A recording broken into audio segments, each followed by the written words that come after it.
পরিবর্তন না প্রত্যাবর্তন, রাত পোহালেই মানুষের রায়। আগামীকাল পশ্চিমবঙ্গে বিধানসভা নির্বাচনের ভোট গণনা রয়েছে 293টি আসনে। ফলতায় পুনর্নির্বাচন হবে একেবারে আমরা জানি 21শে মে। তবে তার আগে গণনা কেন্দ্রগুলিতে জোরদার নিরাপত্তা। সেরকমই গণনা কেন্দ্রগুলির সামনে থেকে আমাদের প্রতিনিধিরা এই মুহূর্তে আমার সঙ্গে রয়েছেন। একদিকে ক্ষুদিরাম অনুশীলন কেন্দ্র, যেখান থেকে সত্যজিৎ বৈদ্য রয়েছেন, ডায়মন্ড হারবার থেকে পার্থপ্রতিম ঘোষ রয়েছেন, বহরমপুর থেকে আমাদের অপর প্রতিনিধি উজ্জ্বল মুখোপাধ্যায় রয়েছেন এবং কোচবিহার থেকে আবির দত্ত আমাদের প্রতিনিধি রয়েছেন। তবে শুরুতেই ক্ষুদিরাম অনুশীলন কেন্দ্রের সামনের ছবিটা, সত্যজিৎ।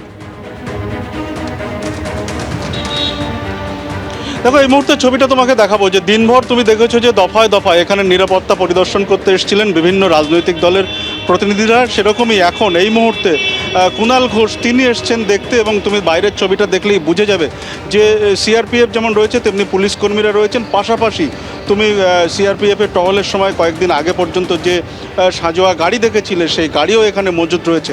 শুধুমাত্র ক্ষুদিরাম অনুশীলন কেন্দ্র নয়, এর পাশাপাশি এখানে যে আরও একটি স্ট্রংরুম রয়েছে যে নেতাজি ইন্ডোর, সেখানেও কিন্তু একই ছবি।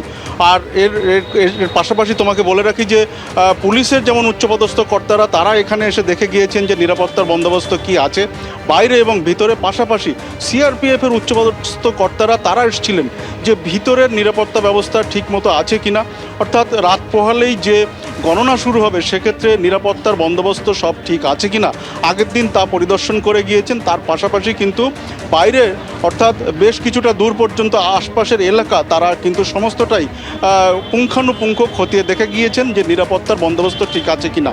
এবং এর পাশাপাশি যেটা তোমাকে বলে রাখবো যে বিভিন্ন রাজনৈতিক দলের প্রতিনিধিরা এসছেন, যেমন একদিকে শশী পাঁজা, অন্যদিকে বিজেপির বিভিন্ন প্রতিনিধিরা এসেছিলেন। তারা যেমনটা বলছিলেন যে আগামীকাল ভোর 6টার মধ্যেই এখানে সমস্ত রাজনৈতিক দলের যে সমস্ত এজেন্ট তাদের কিন্তু আসতে দলীয় তরফে তাদের নির্দেশ দেওয়া হয়েছে। অর্থাৎ শুধুমাত্র এই মুহূর্তে রাত পোহানোর অপেক্ষা, গণনা শুরু হবে এবং সেই জন্য সমস্ত প্রস্তুতি একরকম সারা বলা যেতে পারে। সত্যি তুমি আমাদের সঙ্গে থাকো।